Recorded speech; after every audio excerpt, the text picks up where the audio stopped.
तो पहले तो एक नॉर्मल बात से शुरू करते हैं कि जब भी हम प्यार की बात करते हैं ना, तो प्यार को लेकर हमारे मन में दो धारणाएं होती हैं। पहला ये कि सच्चा इश्क कभी मुकम्मल नहीं होता, और दूसरा ये कि प्यार सिर्फ नसीब वालों को मिलता है। पर आज का मेरा सवाल ये है कि जिनको भी प्यार नसीब होता है, क्या उनका नसीब वाकई में अच्छा होता है? खैर, इस पे बाद में आएंगे। अब पहले एक कॉन्वर्सेशन है ना।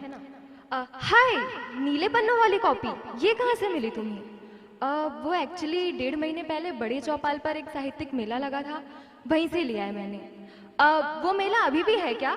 वो क्या है ना, I am crazy about blue colour. मुझे ना नीले रंग की चीज़ें कलेक्ट करने का बहुत शौक है। सॉरी, पर मेला तो सिर्फ 2 हफ्ते का था। इफ़ यू डोंट माइंड, मैं तुमसे एक कॉपी खरीद सकता हूँ क्या? मैं MRP से ज़्यादा पे कर दूंगा।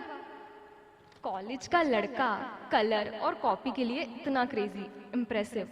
अब तुम्हें कॉपी ऐसे ही ले जाओ, पे करने की भी जरूरत नहीं है। I am not crazy about blue colour. अरे नहीं, मैं पे कर दूंगा, and thank you so much.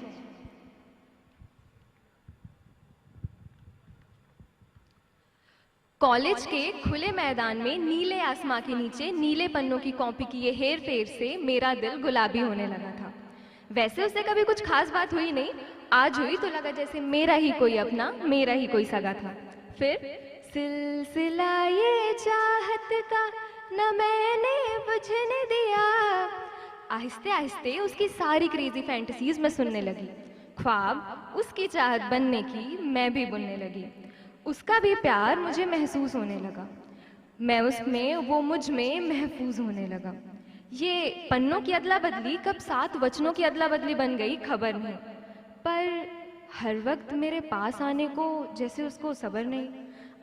शायद बहुत प्यार करता है, तभी तो मेरी रूह उसकी रूह से पल भर को भी जुदा हो उसे गवारा नहीं।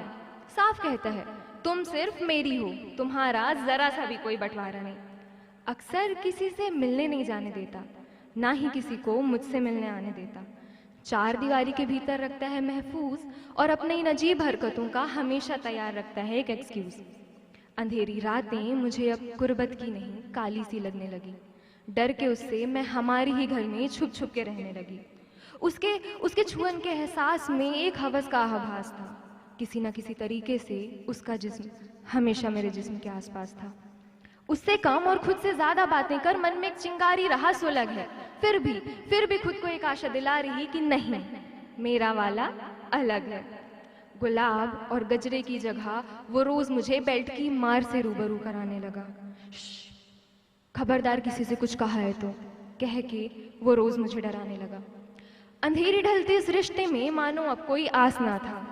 कहता था हमेशा पूजूंगा तुम्हें, पर उस हवस के पुजारी के मन में तो सिर्फ वासना था। याद है नीला रंग पसंद है उसे। हाँ, अक्सर मेरे जिस्म को चोट के निशानों से वो नीला रंग देता है। चीख सुनोगे क्या?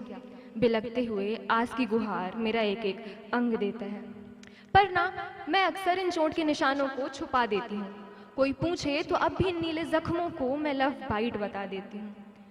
पहले उसके दूर जाने पर फिक्र होती थी, अब उसके पास आने पर घबराहट होती है। उसके आने के पहले ही दर्द की, तड़प की, बिलखती हुए आंसुओं की एक आहट होती है।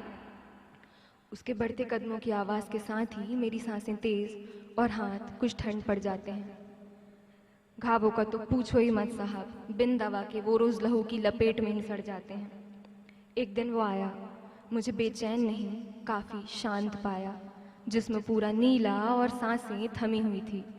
उसके हवस और क्रोध की शिकार फांसी के फंदे में बंधी हुई थी।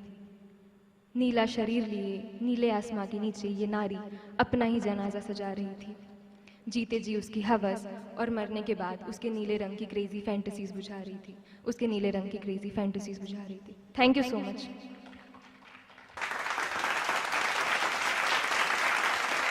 This poetry is a heartfelt tribute to anyone and everyone who has ever suffered from domestic violence. Suffering domestic violence, tolerating it at any cost, is not normal. Thank you.